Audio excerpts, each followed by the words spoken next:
the grim dark of the far future, there is only war. Throughout history, we have seen untold horrors and misery inflicted on humanity by the forces of chaos and their associated ruinous powers, with trillions upon trillions of lives across countless worlds being decimated, enslaved, or corrupted by the evil forces of chaos. Humanity fights a constant pitched battle against the dark tide of corruption that seeks to sweep across the galaxy, especially in the current setting with the opening of the Great Rift. But there are those who would stand against the darkness of the walk, including Rogal Dawn, the Vigilant. Greetings all, I am your guide, the Archivist. Today I will dive into an overview of Rogal Dawn, his rising power, and his final fate. Before we begin, please make sure to like the like and subscribe waypoints down below, so that more people can learn from the archives. Who was Rogal Dawn? Rogal Dawn, also known as the Vigilant, the Praetorian of Terror, and the Unyielding One, and referred to by his gene sons as Defiance, was the Primarch of the Imperial Fist Space Marine Legion and a revered figure in the history of the Imperium of Man. Many described Rogal Dawn as being a thunderous zeal. Many described Rogal Dawn as of being of thunderous zeal and stone-made manifest, with his stern, unsmiling face and unruly shock of short, bone-white hair. His unwavering dedication to his father's dream for the Imperium earned him the nickname Defiance, reflecting his unyielding nature in pursuit of the Emperor's cause. Rogal Dawn believed that the primary purpose of the Legiones Astartes was the unification of mankind and the realization of the Imperium's ideals. This steadfast idealism propelled Dorn and his legion forward, never wavering in their duty, whether in defense or in relentless attack. If the Primarchs were seen as manifestations of the Emperor's nature, then Rogal Dawn epitomized the Emperor's unwavering discipline, embodying loyalty and duty as essential as blood and breath. Even before the betrayal of Horus, the Emperor recognized Dawn's commitment by naming him the Praetorian of Terror, positioning him by his side. While some of his brother Primarchs felt distanced by this, those who recognized Dawn's unyielding nature as a source of strength also saw him as a bulwark against discord and disquiet within the Imperium. Origins. When the 20 genetically engineered nascent Primarchs were taken from the Emperor's labs on Terra by the ruinous powers and cast into the warp, they were scattered across the galaxy onto different worlds. Each world played a significant role in shaping the nature and personality of each Primarch, and ultimately the individual legions created from their genome. After being restored to the Imperium, Primarch Rogal Dawn was placed on the ice world of Inwit in the Inwit cluster. Inwit has always been a world of death and cold. Its star, old and withered, bleeds the last of its heat as cold red light. Tidally locked against its dying star, perpetual darkness engulfs one side of the planet, while fading sunlight bathes the other. The planet's dark side is covered by crevassed mazes, frozen mountain ranges, and plains of froze dunes, known as the Splintered Land. This harsh environment shapes the bodies and beliefs of the human population struggling to survive here. Beneath the ice crust, thick sea flows in sluggish tides, inhabited by pale, sightless creatures hunting by vibration, and a preternatural taste for blood. High above this desolation, ancient space stations and orbital shipyards observe the cold shrouded worlds through perpetual auroras. These citadels of the void have overlooked Inwit since time immemorial. On the planet's light side, there is little comfort to be found. It is a land of drift-crusted Ceylon seas and sparse bare rock, under the unwavering gaze of the red sun. Inwit holds little value. Its seas are either buried or lifeless, its mountains devoid of riches, and its native species fiercely vicious. However, there is one thing that this harsh world offers, which allowed it to conquer a star cluster and endure as an island empire of order in the age of strife: its people. Although they are considered barbaric, they are far from unsophisticated. The fighters of Inwit are raised in an environment where endurance and survival are paramount. The harsh conditions of their world, where any sign of weakness can lead to death, mould them into strong and relentless individuals. On Inuit, death can come in various forms, such as being engulfed by ice storms, falling prey to the dangerous creatures in the splintered lands, or simply letting one's guard down and succumbing to the unforgiving cold. These challenging circumstances shape the people of Inuit into a resilient, serious, and community-focused population. Most of them lead nomadic lives, traversing between underground ice settlements to engage in trade involving weapons, fuel, and technology. Interactions among the roaming clans often result in conflicts, and the young warriors are taught to defend against their clan's adversaries from a young age, as they learn to withstand Inuit's deadly climate. They possess a remarkable ability to quickly learn new skills and have an inherent understanding of the practical value of objects. Additionally, they possess the strength and intelligence needed to overpower those who possess knowledge they lack. Centuries ago, long before the emergence of the Emperor was even envisioned on Terra, the inhabitants of Inuit began to establish their own dominion amongst the stars. They assimilated, modified, and strengthened their influence with each conquest. Despite their expansion into a stellar empire, Inuit itself remained largely unchanged. The ice settlements and clan conflicts persisted, with the rulers adhering to the traditional ways that they had endowed them with strength, even as they governed vast interstellar territories. Rogal Dawn, who rose to become the ruler of the Inuit cluster and the head of the House of Dorn, or the Ice Castle, grew up in this burgeoning empire. Much of his early life is shrouded in mystery, but what is certain is that a boy named Rogal, embraced by his adoptive kin amidst Inuit's cold and darkness, eventually ascended to the position of leadership within the Inuit cluster. 40 years after his grandfather's passing, the outlying Imperial starships of the Great Crusade finally reached the Ice Hives of Inuit, in 1835 M30. When the true Emperor was reunited with Rogal Dawn, he regained not only a lost son, but the strength of a star-spanning human society already forged in the tool of war.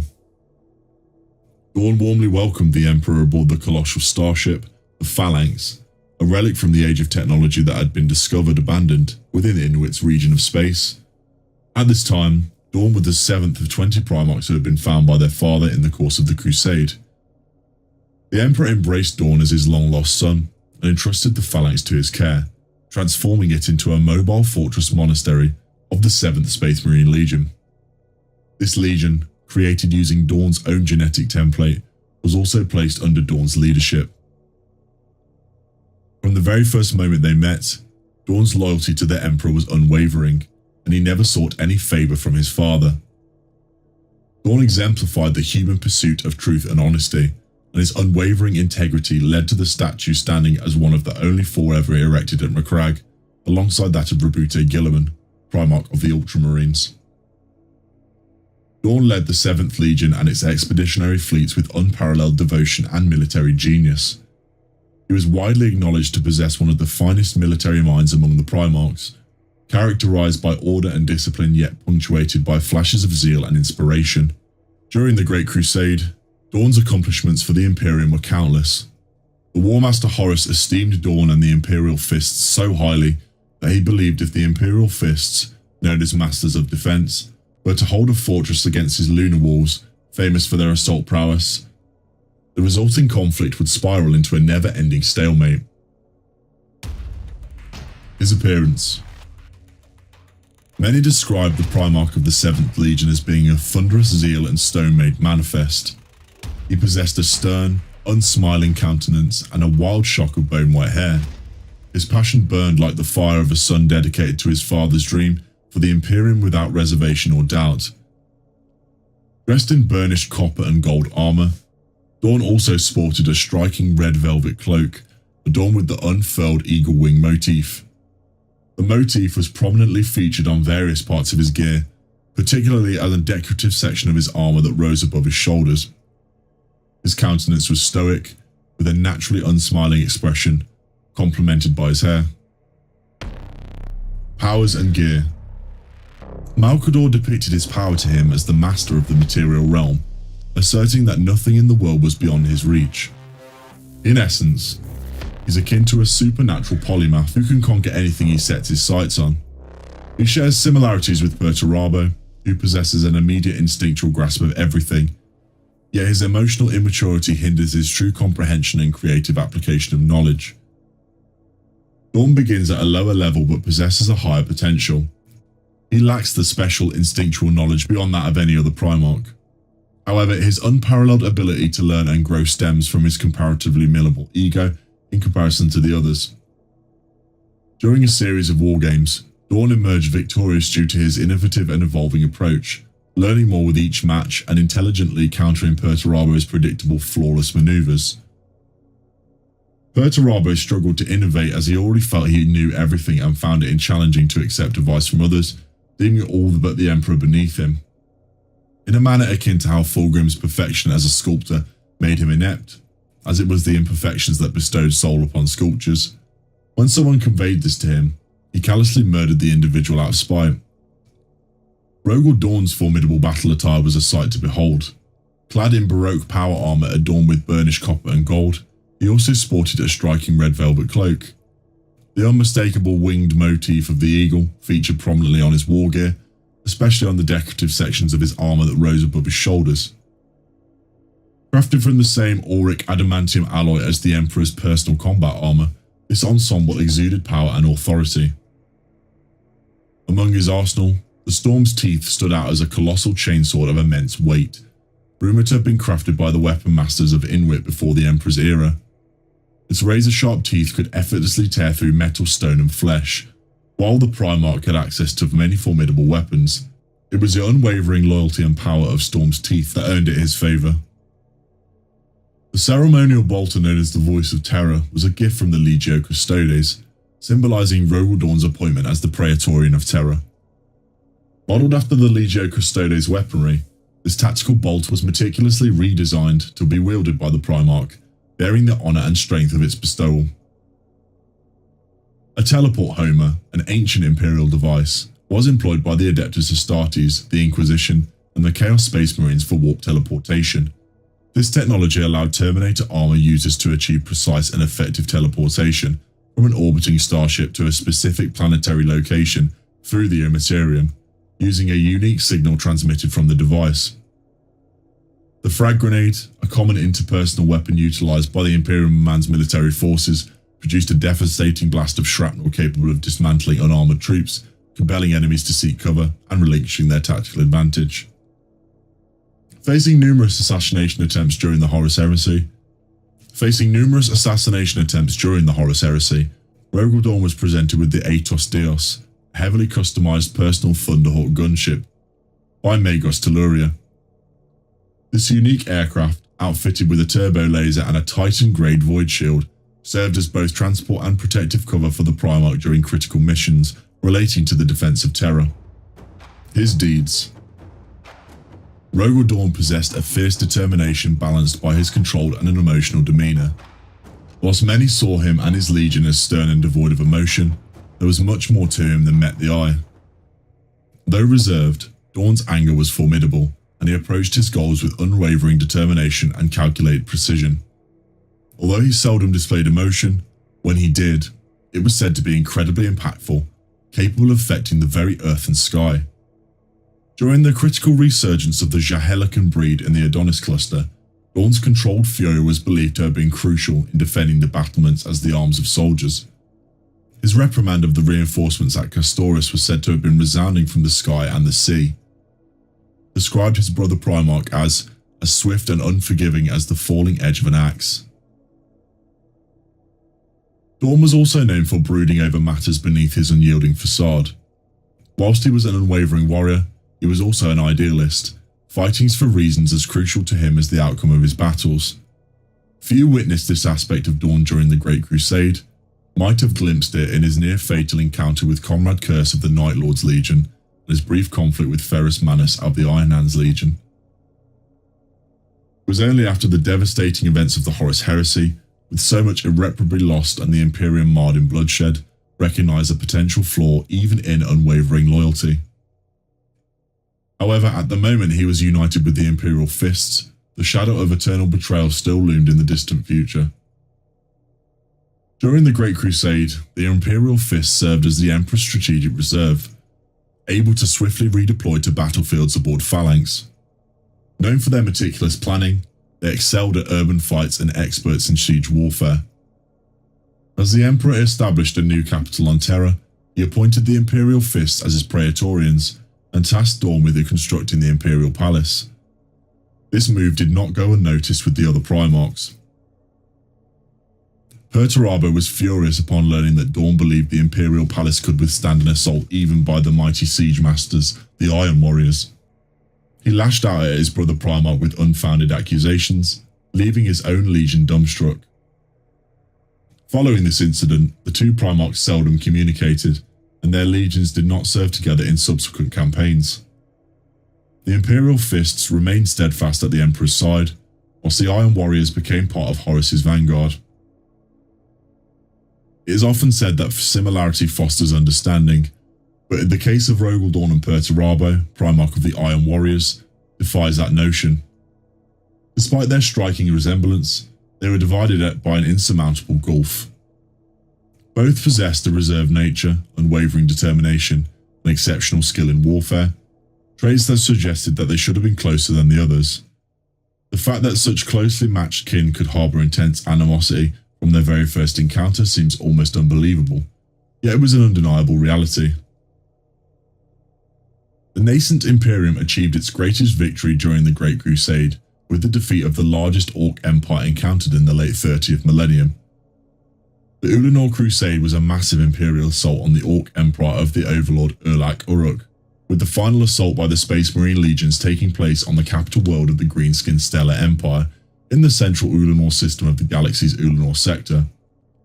The crusade involved 100,000 Space Marines, 8 million Imperial Army troops, and thousands of Imperial starships and support personnel, marking the high point of the Great Crusade's ability to reunite humanity's scattered colony worlds. The Orcs of Ulanor represented the largest concentration of defeated greenskins by the Imperium of Man before the Third War of Armageddon during the late 41st millennium. Following their defeat, the Emperor of Mankind returned to Terra to initiate his vast project to open up the Eldar Webway for mankind's use and left Horus in command of the vast forces of the Great Crusade. The aftermath of the Ulanor Crusade saw Horus being granted the newly created title of War Master, making him the Commander-in-Chief with authority over all other Primarchs and even Expeditionary Fleet of the Great Crusade. When the Emperor returned to Terra to establish a capital world fit to govern 1,000,000 planets, Dorn accompanied him as commanded to set up a guard around the Imperial homeworld. The Imperial Fists Legion was chosen as the Emperor's Praetorians, and Dorn, known for his skill in fortress construction, was assigned to design the defences of the Imperial Palace. These fortifications would withstand the test of time during the tumultuous years of the Horus Heresy. Fulgrim once inquired whether Rogal Dawn believed the Imperial Palace could withstand an assault by the Iron Warriors Legion. Dorn's candid affirmations so enraged the Iron Warriors Primarch Perturabo that they would later engage in a destructive battle during the Heresy. Subsequently, Dorn and the entire Imperial Fist Legion were called back to Terra by the Emperor to fortify the defences near the end of the Great Crusade. As the Horus Heresy loomed, this responsibility would evolve into preparing the defences of Terra and the Imperial Palace, for the impending invasion of Horus and his traitor legions. The Heresy. Before the Imperial Fists could make their full arrival at Terra, they were overtaken by Horus Heresy events. Stranded for a significant amount of time due to severe warp storms, the Imperial Fists fleet eventually came across the badly damaged Loyalist Death Guard frigate Eisenstein, where they learned of Horus's betrayal. Initially skeptical, Rogal Dawn was eventually convinced by members of Eisenstein's survivors of the Isfahan massacre that his brothers, including Horus, were staging a rebellion against the Emperor's rule. Dorn then dispatched the bulk of his legion to the Isfahan system on a war footing and returned to Terra with his veteran Space Marine companies to report the events personally to the Emperor of Mankind. The Alpha Legion, amidst the state of civil war in the Imperium, had the means and opportunities to transfer resources and personnel between sectors. The defence of the strategically vital Sol system had been entrusted to the Imperial Fists and their Primarch Rogal Dawn, the newly appointed Praetorian of Terra. Under the relentless efforts of the Imperial Fists, the Sol system had been turned into a fortress, organised into perfectly coordinated defence zones to repel Horus's eventual assault. The Alpha Legion aimed to infiltrate the most secure location in the entire galaxy, the Imperial Palace itself, to humiliate the Imperial Fists. They activated dormant assets hidden on Terra and succeeded in infiltrating several agents within the Imperial Palace, particularly targeting the Investiary, where statues of the Primarchs were erected. The statues of the Primarchs who had turned against the Emperor were covered up, and the Alpha Legion's target was to destroy them. Infiltrated legionaries managed to penetrate the Investiary and destroy all the statues except those of Alfarius and Rogal Dawn. As Horus advanced towards Terra, the War Master charged the Alpha Legion with critical acts of sabotage and preparation to throw the solar system into chaos. Despite fierce defense from the Imperial Fist Legion, led by Rogal Dawn, the Primarch Alfarius and his fleet aboard the flagship Alpha managed to infiltrate the outer defenses of the system by using stasis and reducing their heat signature. After a standard year of drifting undetected, the Alpha Legion fleet reached the outskirts of Terra's defenses. Simultaneously, Alpha Legion Sparatoi and their operative teams activated through the Sol system, causing panic and anarchy through acts of destruction and terrorism. While diversionary attacks distracted the Imperial defenders, the Alpha Legion's true target, Pluto, was struck by over 200 vessels led by the Alpha. This allowed for a further uprising across the Sol system. The primary objective was Hydra, a fortress moon orbiting Pluto. Alfarius led an assault on the moon, while the Loyalist defenders, led by First Captain Sigismund, faced brutal odds against the Alpha Legion fleet. Despite the overwhelming assault, the Imperial Fists resolutely stood their ground. During the conflict with the Alpha Legion, the primary target of the Imperial Fist was Hydra, a strategically important fortress moon orbiting Pluto. Alfarius led the Alpha Legion warriors in the attack, catching the Loyalist defenders by surprise. With only 30 ships under the command of First Captain Sigismund, the Loyalists faced a daunting task against the overwhelming Alpha Legion fleet, especially with the unexpected attack by fire ships hidden among the enemy ranks. The captured fortress moon of Kerberos unleashed devastating firepower on the nearby moons of Charon, Nyx and Styx, but the Imperial Fists held their ground despite the odds. In a dramatic turn of events, Rogal Dawn confronted Alfarius during the Battle of Pluto. Meanwhile, Archimus, master of the Huskarls, uncovered the Alpha Legion's true intentions to sabotage the Imperial Astropathic Monitor network, centered on Hydra. During the ensuing conflict, Archimus led a daring assault on the Alpha Legion's force, resulting in the death of the Huskarls and Archimus being mortally wounded. As the battle seemed to tip in the favour of the traitor forces, the Imperial Fists received a miraculous boost when their mobile star fortress Phalanx, led by Rogal Dawn, arrived with a massive fleet in tow.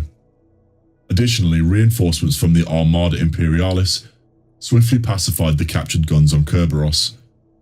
Rogal Dawn and his Huskarls teleported into the locked astropathic chamber on Terra. Teleported into the locked astropathic chamber on Hydra, engaging Alfarius and his elite Lernaean Terminators in a fierce battle for control. Archimus, despite being mortally wounded, attempted to intervene when Alfarius had Dorn at his mercy, and was ultimately unable to alter the outcome. Dorn had foreseen the attack, moved in to shield Alfarius, then disarmed him by cutting off his hands with his chainsword after pinning him in place. After slashing his brother's chest and impaling him with his own spear, Dorn finally dealt a fatal blow to the top of Alfarius' skull with his chainsword. Following the death of their Primarch, the Alpha Legion fleet retreated from Pluto. Upon his twin Primarch's demise, Omegon felt a sense of detachment. Soon after, he learnt that the War Master wanted to speak with Alfarius to get an update on the Alpha Legion's attack on the Sol system. As he had done in the past, Omegon immediately adopted his brother's name and permanently became the sole Primarch of the 20th Legion. After being charged with further strengthening the defences of the Imperial Palace against the impending assault of the traitor Marines, Dorn took on the task himself. He oversaw the construction of formidable bastions armed with millions of artillery cannons and reinforced the towers and walls of the palace with steel plating. Despite the necessity of these actions, he couldn't shake the feeling that he was compromising the perfection and beauty of the existing structure, and he deeply regretted it. Additionally, elements of his legion were tasked with securing vital weapons, thousands of suits of the new Mark IV power armor, and munitions from the Loyalist Mechanicum on Mars, even as the planet fell to the chaos-tainted Dark Mechanicum allied with Horus. This crucial mission resulted in heavy casualties for the Imperial Fist Space Marine Force under Captain Camber Diaz, but the acquired resources would later play a vital role in the defense of the Imperial Palace during the Siege of Terra. During the siege itself, Dorn's forces, along with the Blood Angels Legion, manned the defences of the Imperial Palace. When Horus dropped the shielding of his flagship, Dorn and his most trusted veterans, equipped with the few remaining suits of Terminator armour, teleported directly into battle alongside the Emperor, the Legio Custodes, and Sanguinius against Horus's forces on the chaos-twisted vessel. In a tragic turn of events, Dorn and his chosen Astartes found themselves landing farthest from Horus due to the chaos-infused teleportation. This resulted in the unfortunate division of the Imperial forces. The Imperial forces had to engage in a grueling battle as they fought their way across the enormous lengths of the battleship in order to reach the bridge. Regrettably, this delayed their arrival, causing them to miss the crucial battle with Horus himself. Dorn was the one who discovered the bodies of the Emperor, Sanguinius, and Horus on the vessel's bridge after their monumental clash. He was entrusted with the final commands of the fatally injured Emperor on how to rebuild the Imperium. Additionally, Dorn personally carried his father's shattered body to the resting place in the Golden Throne of the Imperial Palace, where the Emperor would remain in a state between life and death for the next 10 millennia. His final fate. Upon the interment of the Emperor on the Golden Throne, Dorn was overwhelmed with grief. He personally held himself responsible for the Emperor's near demise and embarked on a penitent crusade across the Imperium with his legion. His return to Terra was prompted by Roboute Guilliman's announcement of the adoption of the Codex Astartes, which reorganized the large Space Marine legions into much smaller, 1,000-warrior Space Marine chapters. Initially, Dorn was furious, feeling unjustly blamed by the Imperium for the downfall of the Brother Primarchs. However, he eventually realized the potential harm that another internal conflict could bring to the fragile peace of the Imperium, leading to him reluctantly agreeing to the second founding. This was a dark period for Rogal Dawn, as he grappled with feelings of failure towards the Emperor and the faltering of his legion without the guidance of the Master of Mankind. Shaken to the core, Dorn was disturbed by the Imperium's lack of trust in him and his legion, realizing that following the loss of the Emperor and the disappointment of the Great Crusade, the unity of the Imperial Fist's legion was also under threat. Without a clear focus in battle, the Imperial Fists were uncertain about their future, leaving Dorn despondent for not foreseeing the changing tides of the Imperium while pursuing the traitors. Initially opposing the mandates of the Codex, Dorn, Leman Russ of the Space Wolves, and Vulcan of the Salamanders brought the Imperium to the brink of civil war. The tensions escalated to the point where the Imperial Fist strike cruiser, the Terrible Angel, was targeted by the newborn Navis Imperialis for their alleged heresies against the Imperium's new order. During this time, the Iron Warriors presented Dorn with an unignorable challenge by constructing an immense fortress, daring the Imperial Fist to attack it. The Demon Primarch Perturabo of the Iron Warriors constructed imposing fortifications to taunt the Imperial Fists, leading to a prolonged siege. Despite claims by the Twisted Chaos Space Marines of the Iron Warriors stating that the Imperial Fists suffered a devastating defeat, historical records tell a different story. Even when unprepared and at a disadvantage, the Imperial Fists valiantly defended themselves, with Rogal Dawn's unwavering leadership standing out amidst the chaos. Ultimately, it became apparent that the Iron Warriors lacked the commitment to finish off the Imperial Fists, leading to a pause in the fighting. During this respite, Roboute Guilliman and his Ultramarines intervened, rescuing the Imperial Fists and allowing the Iron Warriors to retreat. Guilliman's decision to prioritize the preservation of Rogal Dawn's life over the annihilation of the Iron Warriors led to the Ultramarines breaking up the conflict and driving off the assailants. Following this, the Imperial Fists withdrew to regroup, allowing their successor chapters to take their place in battle for the next 20 years. Under the guidance of Dorn, the Imperial Fists reorganized, embracing the doctrines of the Codex Astartes. When they returned to the forefront of the Imperium's battlefields, their adherence to the Codex was surpassed only by the Ultramarines themselves. Dorn lived longer than most of the Primarchs, and as each of his brothers died or vanished, he experienced increasingly profound grief. In the 31st millennium, he witnessed many Primarchs being revered as demigods by the people of the Imperium. He voiced his opposition to this, insisting that only the Emperor deserved such devotion, as each of his sons had failed him in some way. It is widely believed that Dorn met his end in the battle against the forces of Chaos in 1781 M31, as he valiantly resisted a large Chaos fleet during the First Black Crusade. This marked the beginning of the devastating incursions into Imperial space by traitor legions from their hellish sanctuary worlds within the Eye of Terror. Commanded by the returned Abaddon the Despoiler, the Chaos fleets outnumbered the Imperial forces by a vast margin. After the supposed death of the 7th Primarch, the skeletal left fist of Dorn is housed in a shrine aboard the Mobile Fortress Monastery, with the bones intricately engraved or scrimshawed with the heraldry of the chapter's previous masters. Only the Imperial Fist chapter master has the authority to engrave his name upon the bones, which bear inscriptions such as Bronwyn Ebermort, Maximus Thane, and Kalman Floddensbog. This Hand of Dorn is considered the Imperial Fist's holiest icon, symbolizing the sacrifice and commitment expected of every Astartes. Throughout the Imperial Fist's history, from the Orc onslaughts of the 32nd millennium to the 13th Black Crusade, they have drawn inspiration from their Primarch's remains and pledged to overcome their adversaries or perish in the process. Whether the Fist truly belongs to Rogal Dawn, or if his remains lie elsewhere, remains a mystery. Despite the apparent death of Rogal Dawn in the First Black Crusade, his true fate remains unclear. During the War of the Beast in the mid-32nd millennium, the resurrected Primarch Vulcan mentioned speaking well of the Imperial Fist's master to Rogal Dawn, suggesting the possibility that his brother Primarch may still be alive. And so I have now covered the content for this video, but if there is anything that has been missed, please share them in the comments down below. If you enjoyed this content, please remember to like the like and subscribe waypoints down below. In the grim dark of the far future, there is only war.